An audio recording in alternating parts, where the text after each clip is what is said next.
हम सभी साधक लोग जब जब करते हैं तो एक परेशानी सब लोग अनुभव करते हैं कि मन नहीं लगता है। पहले कारण समझ लीजिए मन क्यों नहीं लगता है। मन जब तक दूषित होगा वो कहीं स्थिर नहीं हो सकता है, और मन भगवान के अलावा कहीं स्थिर नहीं हो सकता। दो बात समझ लीजिए। तो मन में जब तक वासना रहेगी मन में चंचलता बनी ही रहेगी। कारण समझ लीजिए, ठीक है।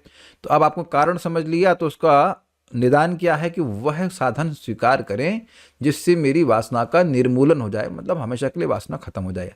जैसे जैसे वासना समाप्त होती जाएगी वैसे वैसे मन में स्थिरता आती जाएगी। ये भी क्लियर हो गया। अब इसको उदाहरण से समझ लीजिए। आप देखिए कि दूध को औटाते हैं और कभी मावा बनाना होता है तो मावा एकदम ठोस होता है, कहीं हिलता नहीं है, कहीं रख दीजिए। और दूध कितना चंचल होता है, क्यों होता है? पानी की वजह से। तो जब आप नीचे हीट देते रहते हैं, हीट दे रहे हैं, हीट दे रहे हैं, हीट दे रहे हैं, तो धीरे धीरे करके पानी वाष्पीकृत मतलब इवेपोरेट होता रहता है। क्लियर समझ में आया? और एक पॉइंट पे आकर बिल्कुल मावा बन जाता है। तो लगातार चलाते रहना पड़ता है, लेकिन हीट देनी पड़ती है भाई। बिना हीट दिए तो ऐसे पानी जाएगा नहीं वहां से। तो अब महाराज इस बात को समझाते हैं बहुत सिंपल तरीके से। आप जीभ से नाम उच्चारण करना है तो ये सबसे बड़ी तपस्या है, वो हीट हो गया। अब ये नाम बोलते जाएंगे बोलते जाएंगे बोलते जाएंगे तो अपने आप अपने हृदय से देखेंगे वासनाएं समाप्त हो रही। सब साधक अनुभव करते हैं कुछ वासनाएं तो आती ही नहीं है, वो बिल्कुल डिस्टर्ब नहीं करती हैं। Is it not?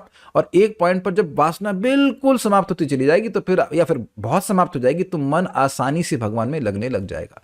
तो इसलिए इस बात पे बिल्कुल मत परेशान हो कि मन नहीं लग रहा, वो आपके कंट्रोल में है ही नहीं, मन है ही नहीं। केवल कंट्रोल में क्या है? हीट, यानी नाम जप। और इसीलिए बार बार मैं समझाता रहता हूं कि उच्चारण कीजिए और जितना स्पष्ट हो सके वह करने का प्रयास कीजिए। अब बीच में मान लीजिए किसी ने बर्नर बंद कर दिया तब तो टाइम लग जाएगा ना। इसीलिए इसीलिए जब करते समय सो गए या और कुछ कार्य कर, उनको से बचने का प्रयास करें। उच्चारण नहीं रुकना चाहिए। उच्चारण करते जाएंगे अपने आप देखेंगे आपका मन भगवान में लग जाए, अपने आप मन का मावा तैयार हो जाएगा और फिर भगवान को अर्पण कीजिए। ठीक है। एक और सिम्टम देखेंगे कि जब जाप करते रहेंगे तो मन अब भगवान के अलावा कहीं लगने भी नहीं लगेगा, कहीं बिल्कुल नहीं लगने लगेगा। जरा आप प्रयास भी करेंगे तो वहां तो बिल्कुल ही लगेगा। ठीक है, ओके।